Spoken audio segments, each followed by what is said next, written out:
Good morning నేను స్వేచ్ఛ welcome to వార్తల వాస్తవాలు ఇవాళ న్యూస్ పేపర్స్ లో ప్రధాన వార్తలు చూద్దాం నమస్తే తెలంగాణ దినపత్రిక కొండారెడ్డిపల్లిలో గూండా రాజంటూ మనకి ప్రధాన వార్త కనిపిస్తుంది సీఎం సొంత ఊరిలో మహిళా జర్నలిస్టులపై దాష్టికం అంటూ మనం వార్తను చూస్తున్నాం ఇష్టరాజ్యంగా రెచ్చిపోయిన కాంగ్రెస్ ముఖ రుణమాఫీపై ఆరా తీసిన జర్నలిస్టులపై దాడి కెమెరాలు ఫోన్లు చిప్లు లాక్కున్న వైనం సీఎం సొంతూరికే వస్తారా అంటూ బెదిరింపు కార్లలో వెంటాడి మరీ వేధించిన దారుణం పోలీస్ స్టేషన్లోనూ మహిళలపై దౌర్జన్యం సాక్ష్యం ఉందా అంటూ పోలీసుల నిర్లిప్తత ఎస్పీకి కేటీఆర్ ఫోన్ ఆ తర్వాతే కదలిక ఎస్కాట్ ఇచ్చి హైదరాబాద్కు పంపిన తీరు దాన్ని ఖండించిన జర్నలిస్టు సంఘాలు అంటూ చూస్తున్నాం నిన్న జరిగిన దారుణమైన ఘటనకు సంబంధించిన వార్త ఇది ఇక నెక్స్ట్ చూస్తే గల్లాపట్టి అడుగు ఈ సిగ్గులేని సర్కార్ అంటూ మనకి ఇంకో హెడ్లైన్ కనిపిస్తుంది రుణమాఫీ వదిలేస్తే భరోసా ఎగవైతే ఇప్పుడు విడిచిపెడితే వరుసగా కోతలు పెట్టుకుంటా పోతారు 100% మాఫీ ఎప్పట్లోగా చేస్తారో తేదీ ప్రకటించాలి రుణమాఫీపై రైతులకి కాదు దైవానికి రేవంత్ రెడ్డి ద్రోహం అధికారులను కాదు కాంగ్రెస్ ఓళ్లను నిలదీయాలి అన్నారు కేటీఆర్ సర్కార్ ధోకా పై బీఆర్ఎస్ నిరసన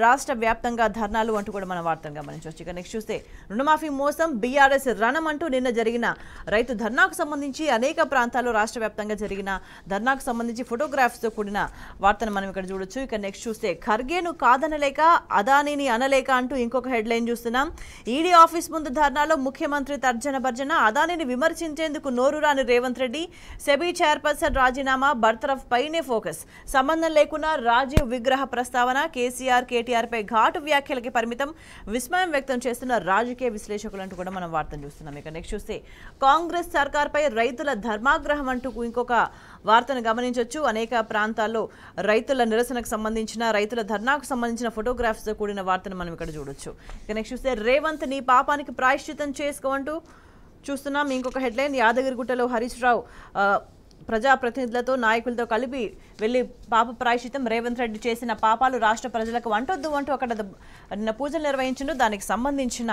వార్త ఇది ఇక నెక్స్ట్ చూస్తే ధర్నాపై కాంగ్రెస్ విధ్వంసకాండ అంటూ చూస్తున్నాం బీఆర్ఎస్ ధర్నా శిబిరంపై దాడి పలువురు నాయకులకు గాయాలు తుంగతుర్తి నియోజకవర్గం తిరుమలగిరిలో ఘటన పరామర్శించేందుకు వస్తున్న మాజీ మంత్రిని అడ్డుకున్న పోలీసులు సీఎం రేవంత్ డైరెక్షన్లోనే దాడి మోసాలను కప్పిపుచ్చుకునేందుకు కాంగ్రెస్ హింస రైతులకు న్యాయం జరిగేదాకా పోరాడతామన్నారు జగదీష్ రెడ్డి బీఆర్ఎస్ చిల్లర రాజకీయాలు చేదు అంటూ గాదర్ కిషోర్ చేసిన వ్యాఖ్యలు కూడా మనం ఇక్కడ గమనించవచ్చు దాడిలో గాయపడ్డ కార్యకర్తల ఫోటోగ్రాఫ్స్ కూడా మనం చూడొచ్చు దాడికి సంబంధించిన ఫొటోస్ కూడా మనకి ఇక్కడ క్లియర్గా కనిపిస్తున్నాయి ఇక నెక్స్ట్ చూస్తే ముఖ్యమంత్రి రేవంత్ పాపం హరీష్ రావు పరిహారం అంటూ చూస్తున్నాం యాదాద్రి నరసన సన్నిధిలో పూజలు చేస్తున్న హరీష్ రావు ఫోటోగ్రాఫ్ కూడా కనిపిస్తోంది రేవంత్ ప్రమాణం చేసిన దేవుళ్ళు అంటూ ఏ తేదీలో ఏ దేవుళ్ళ మీద ఒట్లేస్తుందో దానికి సంబంధించిన పూర్తి లిస్ట్ అంతా కూడా మనకి ఇక్కడ కనిపిస్తుంది దాదాపు 11 మంది దేవుళ్ళ మీద 11 సార్లు ఓట్లేసిండ్రు దానికి సంబంధించిన ఫుల్ డీటెయిల్స్ ఉన్నాయి అక్కడ ఇక నెక్స్ట్ చూస్తే గల్లాపట్టి అడుగు ఈ సిగ్గులేని సర్కార్ అంటూ చూస్తున్నాం చేవెళ్ల ధర్నాలో పాల్గొన్న రైతులకు సంబంధించిన ఫోటోగ్రాఫ్ అక్కడ ధర్నాలో పాల్గొన్న కేటీఆర్ అండ్ మిగతా ఇతర నేతలకు సంబంధించిన ఫోటోగ్రాఫ్ చూస్తున్నాం తెలంగాణ తల్లి విగ్రహాన్ని రేవంత్ పెట్టడం అంటే గాంధీ విగ్రహాన్ని గాడ్సే పెట్టినట్టే అంటూ ఇంకొక వార్త గమనించవచ్చు తెలంగాణ ద్రోహి పెడితే అంతే దారుణం రుణమాఫీపై గ్రామాన ఉద్యమాలు అంటూ కేటీఆర్ చేసిన వ్యాఖ్యలు ఇక్కడ మనం గమనించవచ్చు ఇక నెక్స్ట్ చూస్తే సీఎం స్వగ్రామంలో మహిళా జర్నలిస్టులపై దాడి అంటూ మనం ఇక్కడ వార్తను గమనించవచ్చు కొండారెడ్డిపల్లిలో రుణమాఫీపై రైతులతో మాట్లాడుతుండగా దౌర్జన్యం 150 మంది చుట్టుముట్టి వికృత ప్రవర్తన ఫోన్లు కెమెరాలు లాక్కొని బెదిరింపులంటూ మనం అక్కడ నిన్న మహిళా జర్నలిస్టుల పరిస్థితి ఎట్లా ఉందనే దానికి సంబంధించిన ఫోటోగ్రాఫ్స్ కూడా మనకి ఇక్కడ కనిపిస్తున్నాయి ఇక నెక్స్ట్ చూస్తే బీసీ కుల గణన వెంటనే చేపట్టాలి అంటూ ఇంకొక వార్తని మనం గమనించవచ్చు రిజర్వేషన్లు 42% పెంచాలి ఆ తర్వాతే స్థానిక ఎన్నికలు నిర్వహించాలి అఖిలపక్ష సమావేశంలో ఏకగ్రీవ తీర్మానం అంటూ కూడా మనం వార్తను చూస్తున్నాం బీసీల ఐక్యతను దేశానికి చాటి చెప్పాలంటూ మధుసూదనాచారి చేసిన వ్యాఖ్యలు ఇక్కడ చూడొచ్చు ఇక నెక్స్ట్ చూస్తే ఓవర్లోడ్ బస్సులను నడపలేమంటూ ఇంకొక వార్త కనిపిస్తుంది 2 చోట్ల ఆర్టీసీ బస్సులను నిలిపిన డ్రైవర్లు బస్సుని అయ్యదా నీదా ఎవలం దిగేది లేదు అంటూ ఆర్టీసీ సిబ్బందిపై ప్రయాణికుల ఆగ్రహం అంటూ చూస్తున్నాం సో సర్కారు నిర్వాహకం వల్ల ఒకవైపు ఆర్టీసీ కార్మికులు కూడా ఇబ్బంది పడుతున్న పరిస్థితి మరోవైపు సఫిషియెంట్ సరిపోయేంత బస్సులు లేక జనం కూడా కిక్కిరిసిపోయి బస్సులో వెళ్తున్న పరిస్థితి కనిపిస్తుంది ఇక నెక్స్ట్ చూస్తే వచ్చే నెల 25న కోర్టుకు రండి అంటూ సీఎం రేవంత్ కు కోర్టు సమన్లు రిజర్వేషన్ల మీద తప్పుడు ప్రచారంపై బీజేపీ నేత కేసు అంటూ కూడా మనం వార్తని గమనించవచ్చు నిన్ననే సమన్స్ అందినాయి రేవంత్ రెడ్డికి. ఇక నెక్స్ట్ చూస్తే గ్రూప్ 2 షెడ్యూల్ విడుదల అంటూ ఇంకో వార్త చూస్తున్నాం. డిసెంబర్ 15, 16 తేదీల్లో పరీక్షలు అంటూ మనకి ఇక్కడ గమనించవచ్చు. ఇక నెక్స్ట్ చూస్తే రాజకీయం చేయకండి అంటూ ఇంకో హెడ్లైన్ చూస్తున్నాం. కోల్కతా హత్యాచార ఘటనకు సంబంధించి కేంద్రం బెంగాల్ సర్కార్కు సుప్రీంకోర్టు స్పష్టీకరణ. దర్యాప్తు పురోగతికి సంబంధించి నివేదిక ఇచ్చిన సిబిఐ ఎఫ్ఐఆర్కు ముందే పోస్టు మార్టం అంటూ ప్రశ్నించింది.